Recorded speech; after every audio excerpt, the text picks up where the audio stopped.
The day or so before your discharge from the hospital, the doctor who treated you will likely review your hospitalization and how it affects your diabetes and other health conditions, changes to your medication regimen, and what follow-up you'll need. Your hospital care team will also talk to you about what the natural course of healing should look like, how long you might need care at home, or when you can resume activities such as lifting heavy objects. The team will usually review warning signs of problems and what to do if your recovery doesn't go as expected.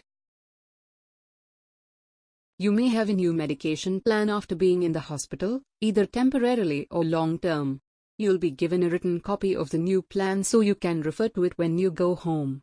Instructions should include how to take your new medication, when to start and when to stop, and how to use as needed drugs such as pain medications.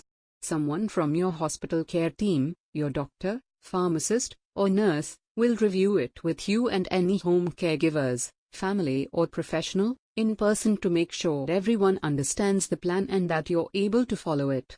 Before you leave the hospital, be sure you have a supply of new medication or plan to pick it up from a pharmacy on the way home. Once you're home, don't try to go it alone. Ask a friend, family member, or professional caregiver to help you take your meds as prescribed. If you are groggy or not safe to take your own medications, you should have someone assisting you, says Sandra Weber, MD, FACP, FACE, Vice President of the American Association of Clinical Endocrinologists and Chief of the Section of Endocrinology at Greenville Health System. At discharge, ask for copies of your test results and your discharge summary.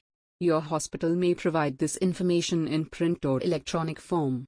If you receive papers, consider keeping all of your hospital records in a 3-ring binder, arranged chronologically and by subject, lab results in one section, for instance, and imaging in another, along with other health records.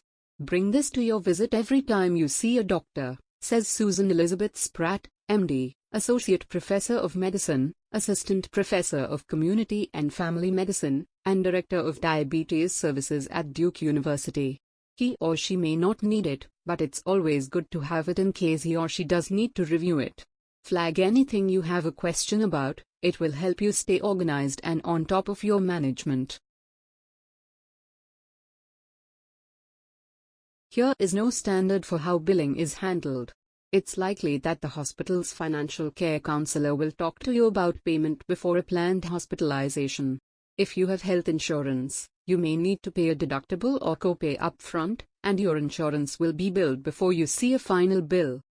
Without insurance, you may need to pay a larger deposit before you're admitted, says Richard Pugach, a professional health advocate and president and CEO of Health Navigate LLC.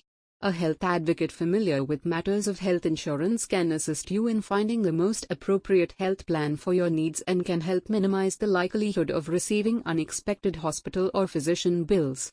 A good advocate can help you avoid these situations, Pugach says. You can hire a qualified advocate through the Alliance of Professional Health Advocates at advoconnection.com. You can also talk to the hospital's financial care counselors during or after your stay. They're the hospital's experts in insurance, Medicare, and Medicaid. Before you leave the hospital, set follow-up appointments with your providers, those in the hospital as well as your usual diabetes care team. Information on rehabilitation, home health assistance needs, and transportation needs should be included in your discharge papers, which you will typically receive the day you leave the hospital. This is also a great time to make an appointment for diabetes self-management education and support, says Jenna Colrat, MSN, RN, ACNSPC, CDE, Vice Chair of the North Carolina Diabetes Advisory Council and a consulting associate at the Duke University School of Nursing. Even if you receive diabetes education in the hospital, it's a good idea to set a follow-up visit with an educator after discharge to make sure you're on track with your diabetes management. Get a referral from your hospital care team. Diabetes self-management education and support is covered by insurance, Medicare, and Medicaid.